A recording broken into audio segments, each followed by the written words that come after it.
안녕하세요. 부동산 DJ 한정훈입니다. 자, 이번 주제는 이렇게 정해봤습니다. 부동산 이슈 3기 신도시 정부에서 속도전을 하겠다라고 지금 얘기하고 있죠. 과연 이번에는 다를까요? 3기 신도시 성공할 수 있을까요? 자, 한번 살펴보는 시간 준비하겠습니다. 이재명 대통령이 4기 신도시는 없다. 기존 3기 신도시 공급 가속화를 하겠다. 이렇게 얘기를 했죠. 본래는 후보 시절에는 4기 신도시를 계획한다라고 얘기를 했다가 지금 이제 4기 신도시는 안 하겠다. 이렇게 지금 얘기를 하고 있습니다. 물론 또 뭐 급하게 되면 또 할 수도 있겠지만 일단은 지금 그렇게 얘기를 했는데 그 배경은 뭐 단순합니다. 실제로 우리가 1기, 2기 신도시를 가만히 봤을 때 지금 2기 신도시에서도 아직도 남아있는 물량도 있고요. 그리고 아직도 다 완성이 안 됐다. 그러니까 이런 것들이 지금 신도시가 아직 많이 남아있고요. 그러다 보니까 빠르게 진행이 안 되고 있는 거죠. 그러니까 이 신도시 건설이라는 거는 사실은 맨 땅에 헤딩하는 거거든요. 그러니까 아무것도 없는 땅에다가 집도 져야 되고요. 상가도 져야 되고 교통망도 확충해야 되고 그러니까 처음부터 무에서 유를 창조하는 개발 계획이 신도시 개발이죠. 그러다 보니까 시간이 너무 많이 필요하다. 그런데 지금은 사실 공급이 빠르게 진행이 돼야 될 그런 지금 시기잖아요. 그래서 공급 부족에 대한 그런 심각함을 지금 정부에서 느끼고 있는 거죠. 그래서 기존에 계획되어 있는 것들을 좀 더 빠르게 3기 신도시 이거를 빠르게 지금 진행을 하겠다. 지금 이렇게 하고 있는 거죠. 그래서 이 3기 신도시가 지금 이제 화두로 떠오르고 있습니다. 공급 부족에 대한 인식은 기존 지난 정부든 지금 현 정부든 같이 가지고 있다. 근데 공급을 어떻게 늘릴 것이냐에 대한 인식 이런 것들이 지금 대두가 되고 있습니다. 그래서 3기 신도시를 일단 중점으로 해서 공급을 늘리겠다 이렇게 얘기를 하고 있는데요. 자, 그렇다면은 3기 신도시의 그 본래 주요 내용 이것은요 2018년 9월 달에 3기 신도시 계획이 나왔는데요. 문재인 정부 때 계획이죠. 그러니까 결론은 이런 겁니다. 집값이 많이 오르고 사람들이 서울에만 몰려서 사니까 서울하고 그러니까 어떻게 해요? 수도권의 주택 수요를 분산하고요. 그리고 집값을 안정화시키겠다라는 목표 아래 3기 신도시가 야심차게 출발을 한 거죠. 그래서 수도권 주요 지역의 대규모로 이제 택지를 개발해서 이제 핵심 그거죠. 공공 분양과 임대 아파트, 임대 주택 중심의 주거 단지를 조성하는 것이 핵심으로 되어 있습니다. 그래서 주요 지역으로는 하남 교산, 남양주 왕숙, 인천 계양, 부천 대장지구, 그리고 고양 창릉 이게 이제 이런 지역들을 가만히 보면 서울과의 접근성이 상당히 뛰어나죠. 우리가 1기 신도시와 2기 신도시를 비교해 봤을 때 2기 신도시가 별로 그렇게 호응을 많이 못 받았던 이유는 2기 신도시는 서울 접근성이 좀 떨어집니다. 그렇죠? 1기 신도시보다 상당히 뒤에 있어요. 그러니까 1기 신도시는 뭐 서울에서 한 10km, 20km 이내에 있다면 서울 중심에서요. 2기 신도시는 30km, 40km에 있으니까 좀 거리가 일단 멀잖아요. 그러니까 조금 문제가 됐는데 지금 이 지역들은 3기 신도시는 일단 입지가 상당히 서울 접근성이 좋다고 지금 돼 있죠. 그렇기 때문에 오히려 1기 신도시보다도 더 가까운 그런 위치에 있습니다. 그러다 보니까 이게 좀 성공할 가능성이 높다 이렇게 이제 평가를 받았는데 그런데 이제 이런 것들이 과연 진행이 잘 될 수 있느냐가 문제죠. 항상 우리 계획은 거창하죠. 계획은 거창하지만 결국 나중에 시간이 지나면 이게 그냥 또 언제 그랬냐는 듯이 또 정책의 방향이 또 흐지부지 되는 게 또 사실이죠. 그래서 이것이 과연 잘 진행이 될지 우리가 좀 봐야 되겠는데요. 자, 그렇다면은 3기 신도시가 이게 왜 지금 계획만큼 속도를 내지 못할까요? 문재인 정부 때 계획을 했던 건데 2018년도에 계획을 했는데 이게 왜 지금 제대로 속도를 못 내고 있을까? 자, 이게 상당히 지금 3기 신도시의 일정들이 계속 지연이 되고 있다는 겁니다. 계속 지연이 되고 있는데, 이런 지연 배경에는 가장 중요한 게 역시 토지 보상 문제죠. 이 주민들과의 토지 보상 문제가 잘 해결이 안 되고요. 그리고 공사비가 최근 한 2년 사이에 엄청나게 급등을 했죠. 공사비 급등, 그리고 공사비 급등하니까 분양가도 높아지고요. 그러니까 이런 것들이 지금 부담이 되고요. 그리고 이 상기 신도시 내에 이제 각종 기업체들이 있습니다. 그리고 군부대도 있고요. 그래서 이런 것들이 이전을 해야 되는데, 이게 사실 이런 문제 때문에 지금 점점 늦어지고 있다, 이렇게 보여져요. 그래서 하남 교산도 2019년에 지구 지정이 됐는데요. 최초 입주가 2029년도로 지금 예정이 되어 있는데, 광명 시흥도 이 토지 보상 문제로 또 진통을 겪고 있고, 그러니까 항상 이게 참 개발을 하기가 상당히 쉽지가 않습니다. 그래서 우리가 항상 보면 교통망이라든지 이런 또 개발 계획이라든지 이런 것들이 제때 들어간 적이 있었냐를 가만히 생각해 보면은 제때 들어간 적이 별로 없었죠. 항상 그거보다는 늦죠. 어쩔 수 없는 상황인 것 같습니다. 그리고 상기 신도시 이제 최초로 사전 청약을 한 게 인천 계양지구거든요. 이 공공분양 아파트 사업 같은 경우는 이 사업비가 2년 만에 30%가 폭등을 했다고 해요. 그러니까 이게 다들 아시다시피 원자재 값 폭등하죠. 그러니까 철근 콘크리트 값 다 오르고, 그러니까 공사비가 너무 올라서 이게 사실 쉽지 않다라는 거죠. 그러니까 토지 보상도 지금 뭐 크게 그렇게 진척이 잘 안 되고 있고, 그러니까 이게 실제로 빠르게 진행이 되기가 참 쉽지 않은 그런 사업입니다. 그러니까 이게 뭐 지금 보면은 여기 상기 신도시 내에 한 1,800여 개에 달하는 공장, 제조업체, 군부대 등과 이게 협조가 지금 이제 협의가 돼야 되는데, 이게 잘 지금 안 되고 있는 거죠. 그래서 어쨌든 이거를 좀 나중에 강제로 그냥 좀 할 가능성도 있다, 이렇게 지금 얘기하고 있어요. 강제로 이전. 자, 그리고 하남 교산지구를 주는 송파 하남선, 이건 또 개통이 4년 지연이 돼서 입주를 하더라도 최소 한 3년 이후나 개통이 될 걸로 지금 예상을 하고 있어요. 그러니까 이 교통망도 상당히 지금 문제죠. 이게 그러니까 뭐 고양 창릉을 지나는 고양 은평선, 이것도 지금 2031년도로 연기됐습니다. 2029년도에서. 그러니까 결국은 계속 늦춰지는 거죠. 이 신도시의 문제가 뭐냐면요, 항상 그런 거예요. 닭이 먼저냐 계란이 먼저냐의 문제인데요. 그러니까 먼저 그 주택을 먼저 공급을 하느냐, 아니면은 상가들이 다 들어오고 나서 주택이 들어오는 게 맞느냐라는 건데요. 그런데 대부분 지금 보면은 일단 집을 먼저 짓죠. 그리고 나서 상가가 나중에 들어오죠. 그러니까 집을 먼저 짓게 되니까 어떻게 불편하죠. 상가들이 안 들어오니까, 없으니까. 근데 상가를 먼저 지어놓게 되면은, 아니 이게 주택 사람들이 입주를 해야지 뭐 상가가 장사가 되잖아요. 그러니까 참 이거 참 아주 난감한 얘기입니다. 그러니까 이 주민들 입장에서는 상가들이 좀 들어와서 좀 편해야 되는데, 이게 처음에 신도시 개발할 때 일단 집부터 짓고 보니까 교통망이라든지 상가, 주변의 상가라든지 인프라들이 전혀 구축이 안 돼 있는 그런 상황들이죠. 그래서 지금 이런 것들이 지금 문제인 것 같아요. 그래서 이런 것들이 속도를 지금 제대로 내지 못하고 있는 가장 큰 문제인 것 같습니다. 그래서 정부에서 상기 신도시를 빠르게 하겠다라고 이제 방안을 내놨다는데, 사실 방안이라는 게 별게 없어요. 뭐냐면은 이 부진해 시설, 상기 신도시의 그 부진해 시설을 조기 이전하겠다, 조기. 이게 1,800여 곳에 달하는 공장, 제조업체, 기업체, 군부대 등을 빠르게 이전하겠다. 그리고 안 되면 강제 이전도 검토하겠다. 지금 이렇게 하고 있거든요. 이게 쉬울까요?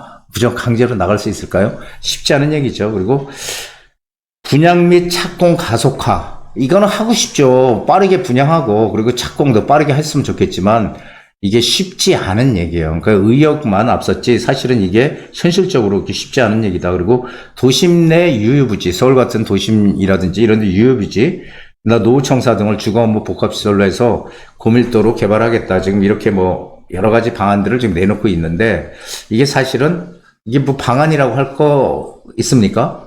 특별한 지금 뭐 대책은 아닌 것 같아요. 그래서 별로 그렇게 속도를 내기 위한 그런 계획은 아닌 것 같다, 이렇게 생각이 됩니다. 그래서 특별한 방안은 실제로 없지 않나 하는 생각이 듭니다.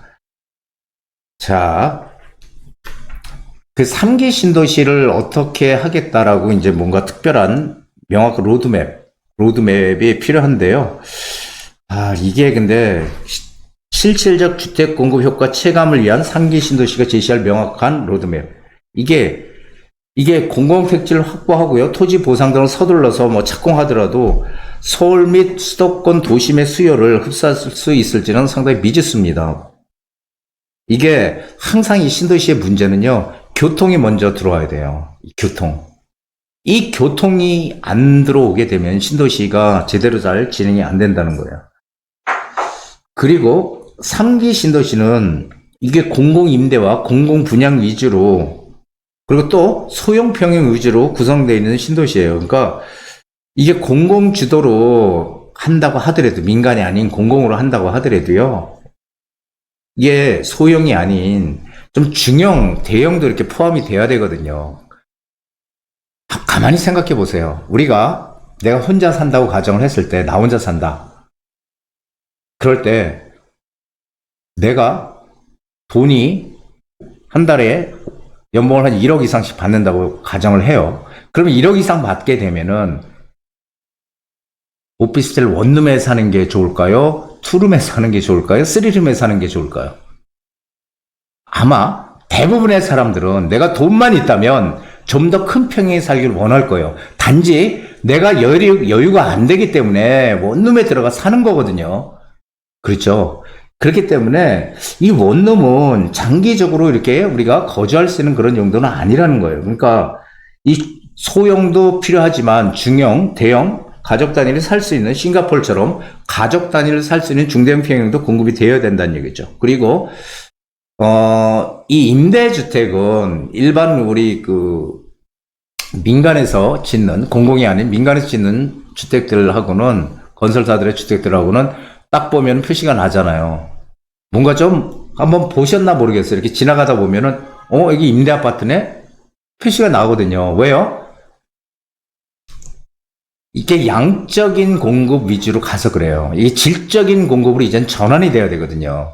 이제 양적인 시대 아니라고요. 이제는 질적인 공급이 필요해요. 임대 아파트라도 마찬가지입니다. 그래서 이 질적으로 우수한 주택이 공급이 돼야 된다는 거죠.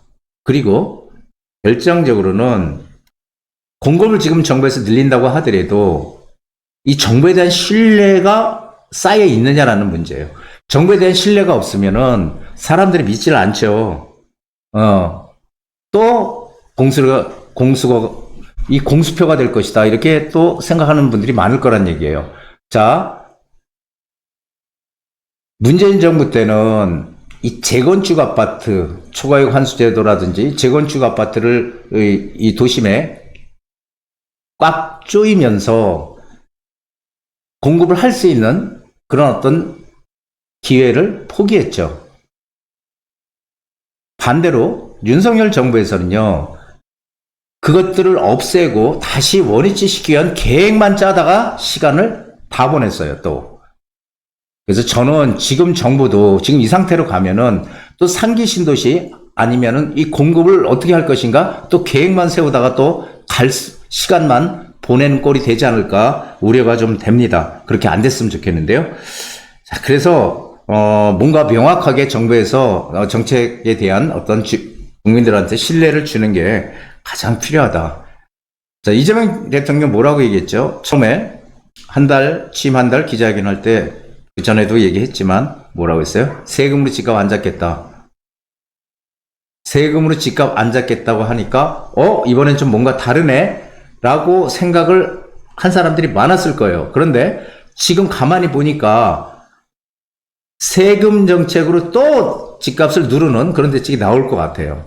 그러니까 이게 정부의 어떤 정책 방향에 대한 신뢰가 떨어진다는 얘기입니다. 그것을 일단은 가장 중요한 걸로 저는 보고 있습니다.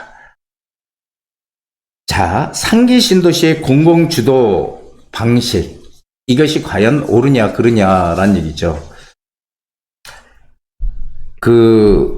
민주당의 진성준 정책위원장이 이런 얘기를 했어요. 값싸고, 이제는 임대주택도 값싸고 질 좋은 주택 공급이 필요하다. 이렇게 얘기했죠. 맞는 얘기입니다. 지극히 당연한 얘기죠. 자, 그러려면 이 주택 공급을 민간에만 맡길 것이 아니고 정부가 나서서 공공이 더 적극적으로 이 공공 주도하에 공급을 해야 된다. 이게 맞는 얘기일까요? 여기 이제 어떤 얘기를 했냐면요. 한마디로 재개발, 이 도심에 공급할 수 있는 방법은 재개발 재건축인데, 이게 어떤, 재개발 재건축을 하다 보면 서로 이익이 서로 달려있기 때문에 싸움도 많이 나고 해서 늦어진다. 공공이 주도를 하면은 빠르게 갈 것이다. 이게 맞는 얘기입니까? 오히려 더 늦어질 겁니다. 이게 빨라지는 게 아니라 더 늦어질 거예요. 우리 그 이사대책 문재인 정부 때 공공이 SH, LH 공사에서 나서서 재개발 재건축을 주도를 한다. 여기에 많은 분들이 호응을 했습니까? 안 한다니까요. 자기 재산을 뺏긴다고 생각을 한다니까요. 왜? 거기서 용적률을 올려주고 혜택을 주고 해서 빠르게 지어줄 테니까 주민들은 가만히 있어. 우리가 다 나서서 정부에서 해줄게. 그리고 이익이 남으면은 이익의 전부를 주면 좋겠지만 전부를 주는 게 아니라 일부는 주민들한테 주고 일부는 공공의 이익을 위해서 쓰겠다. 이거 누가 합니까? 그래서 상당히 지금 이런 발상 자체가 지금 문제라고 생각이 돼요. 이 공공주도 방식이 옳으냐 그러냐를 떠나서 일단 1기, 2기 신도시의 사업 방식하고요. 지금 이 3기 신도의 사업 방식하고는 전혀 틀립니다. 1, 2기 신도시의 사업 방식은 우리가 너무도 잘 아는 택지개발 촉진법에 의해서 1, 2기 신도시를 개발을 한 거예요. 자, 근데 3기 신도시는 완전히 틀립니다. 특별법을 만들었어요. 공공주택 특별법에 의해서 개발이 되는 게 바로 3기 신도시예요. 왜 특별법을 만들었어요? 소형 위주의 임대, 그리고 공공임대, 그리고 공공분양을 목적으로 해서 만들었기 때문에 그렇습니다. 자, 공공임대주택이 전체 주택 가구수의 35% 이상이 들어가게끔 지금 해놨고요. 공공분양주택은 25% 이하를 공급하도록 지금 되어 있습니다. 그래서 공공임대 플러스 공공분양주택의 합이 전체 가구수의 50% 이상이 되어야 한다는 건데, 여기 이제 하나의 또 문제점이 뭐냐면요. 공공임대주택의 비율이 전체 주택 가구수의 35% 이상이거든요. 하한선이 35%예요. 하한선이. 그러니까 무조건 공공임대주택은 전체 주택 가구수의 35%, 최하 35%고요. 50%도 줄 수 있습니다. 하한선이 35%이기 때문에. 그러면 상기 신도시는 공공의 천국이 되는 겁니까?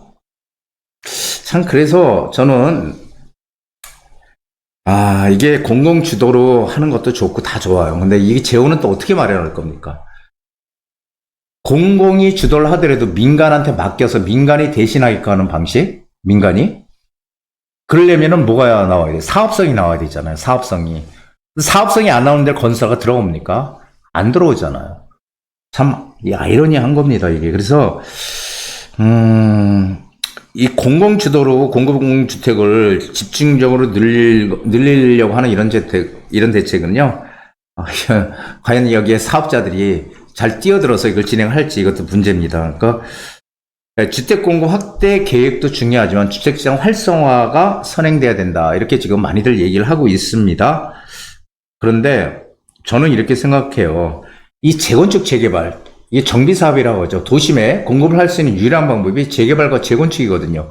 이 재개발 재건축 사업에서 가장 중요한 거는 공공이 하느냐 민간이 하느냐가 중요한 게 아니고요. 중요한 게 이게 절대 중요한 거 아닙니다. 이게 거기 사업에 참여하는 조합원들, 이 사업 주체들이 우리 지역은 했을 때 사업성이 나와 돈을 벌 수 있어? 하면 하는 거예요. 안 나오면은 안 하는 겁니다. 그래서 이게 사업성이 있다고 판단되면 잘 굴러가는 거고요. 사업성이 없다고 판단되면 주민들이 찬성을 안 하기 때문에 안 되는 거예요. 그래서 공공이 하느냐 민간이 하느냐는 중요하지 않다. 그리고 실제로 공공이 했을 때 우리가 문재인 정부 때도 봤지만 과연 제대로 진행이 될까?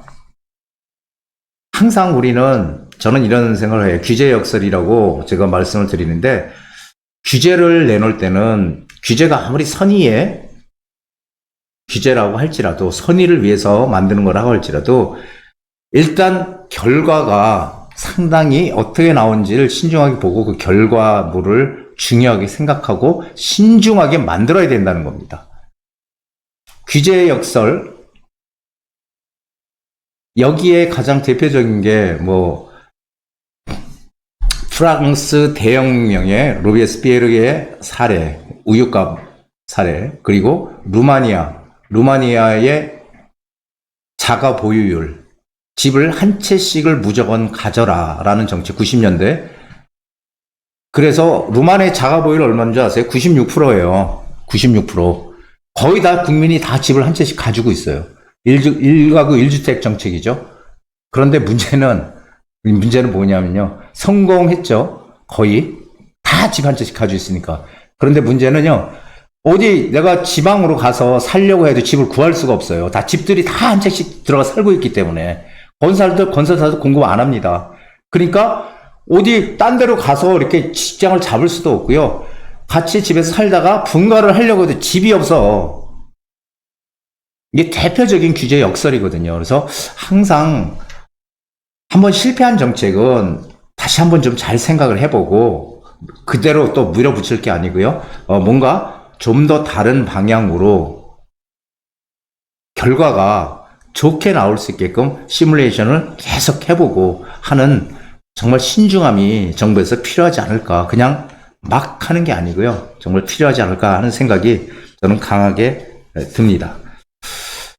자, 오늘 그래서 저는 이 방향성은요, 공공이 하느냐 민간이 하느냐 다 좋아요. 근데 역시 공공이 하는 거는 분명히 무리가 있으니 민간이 맡아서 하는 게 맞다. 그리고 공공은 민간에서 공급하는 주택을 구입하지 못하는 서민층들, 그런 분들을 위해서 정부에서 나서서 공급을 해주는 거지, 이걸 무조건 공공으로 돌린다? 이거는 상당히 좀 문제가 있지 않나라는 생각을 합니다. 자, 오늘 여기까지고요. 제가 한국경제TV에 매주 토요일 날 7시에 본방을 하고요. 일요일 11시에 재방이 있습니다. 한국경제TV 부동산 N 꼭 본방 시청해 주시기 바랍니다. 자, 오늘 여기까지입니다. 한정훈의 부동산 DJ에서는 여러분들의 고민을 기다립니다. 영상을 보시고 투자에 관심 있으신 분은 지금 바로 연락 주시기 바랍니다.